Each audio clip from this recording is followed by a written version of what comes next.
Hello and welcome to this video entitled Better Than Setup Sheets. We're going to be talking about the CAMWorks ShopFloor software today. My name is Robert French and I'm an applications engineer with GoEngineer specializing in CAM.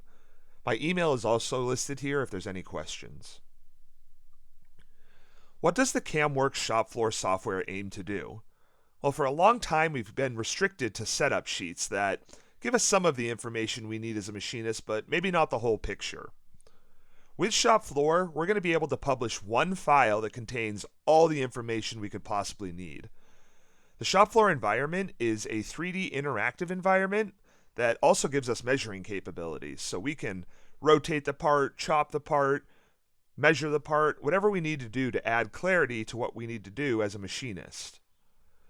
We also have the attached G-code and any other relevant reference documents, such as tool lists or approval documents, but we're really not limited there. We can add whatever other files we need to make it clear what needs to be done to machine this part. The ShopFloor software also provides the simulation environment with collision detection, taking into account any fixturing that might be involved as well. We also maintain an active link between the source documents from SolidWorks and the published ShopFloor document. That means if there's any design changes or things changed in the engineering side, we're going to see that reflected when we try to open the document in ShopFloor and get an error message letting us know we're not on the latest version. So we're really maintaining a healthy communication link between the engineering team and the production team. Lastly, the ShopFloor software isn't going to require a brand new workstation to operate. It's a very simple software and it can run on even old computers. Let's jump into the software now and take a look at some of the capabilities. Here inside of SolidWorks CAM and CAMWorks, I've already programmed out this part file and I'm ready to send it to the CNC machine. I can use one command to send all the relevant information. Publish ShopFloor. When I click this command, I'm given a couple different options, such as what folder location do I want to save the ShopFloor file to? Do I want to include G-code and setup sheets? And I can attach any additional reference documents. After hitting the Publish button, the ShopFloor file is posted to the folder location and ready to use. Here, inside of the ShopFloor software, we're now looking at our part, and let's take a moment to understand what information and commands are available to us. The Command Manager has a lot of different tabs, such as View, which gives us basically any view tool we might expect to find in SolidWorks. We can zoom, rotate, even section view to get a really healthy understanding of our part. The Measure tool adds to that.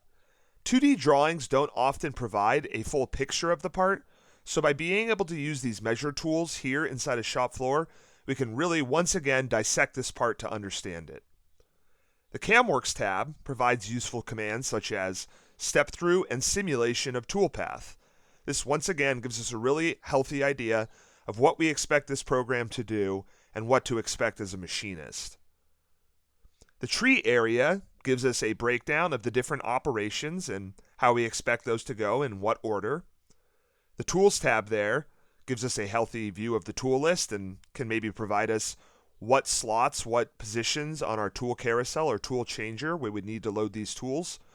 And the Document Manager tab provides all the different documents attached with this, such as the G-code and setup sheets, and any additional reference documents that might have come along with it. Also in this area, we have access to the Components section, where we can hide and show different solid bodies. The Annotation section, which would provide things like coordinate systems or other reference geometry we need to be aware of. And the same idea with Attributes, where we can see other pertinent information on this part. Lastly, one of the biggest advantages to the ShopFloor software is the fact that I maintain a parametric link between the published ShopFloor document and the SolidWorks CAM or CAMWorks source document. Back here inside of SolidWorks CAM and CAMWorks, I've updated the work offset or G54 for this part, but I failed to publish a new ShopFloor document. On the ShopFloor side of things, when I attempt to open the outdated ShopFloor document, I'm given an alert letting me know I'm not working on the latest version and I should get in touch with engineering to get that most recent ShopFloor document. Thank you for watching this video on CAMWorks ShopFloor.